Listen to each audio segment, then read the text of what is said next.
అది మీరు రోజుకు ఒక లెసన్ కథలు చదివినట్టు మ్యాగజైన్లో కథలు చదువుకుంటారు కదా, అవే కొద్ది రోజులు అకాడమిక్ టెక్స్ట్ బుక్లు. డిఎస్సి వరకు మీ భగవద్గీత, మీ ఖురాను, మీ బైబిల్ అన్ని కూడా అకాడమిక్ టెక్స్ట్ బుక్. ఆ టెక్స్ట్ బుక్ లేదుంటే అదే రైతు. ఆ టెక్స్ట్ బుక్ అంశాన్ని కూర్చోబట్టకుండా కూలంకుషంగా క్షుణ్ణంగా అర్థంతో పాటు. ఓకేనా? ఇది మన తెలుగు. ఇప్పుడు మనం బోధించే అంశాలేంటి, మీరు నేర్చుకోవాల్సిన అంశాలేంటి, మనకి ఎగ్జామ్ లో అంశాలేంటి, టెట్ డిఎస్సికి సంబంధించి తెలుగు, సైకాలజీ, మ్యాథ్స్. ఇది 30 కాబట్టి ఖచ్చితంగా ఇందులో కమెంటింగ్ సంపాదిస్తే ఎక్కువ స్కోర్ చేయగలుగుతారు.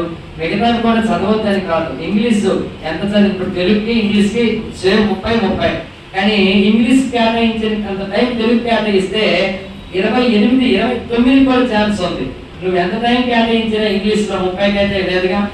అలాగని అది చదవద్దని కాదు, ఖచ్చితంగా మార్పు వస్తుందని దగ్గర ముందు సంపాదించాయి. కొంచెం అటు ఇటుకున్నప్పుడు ఎంత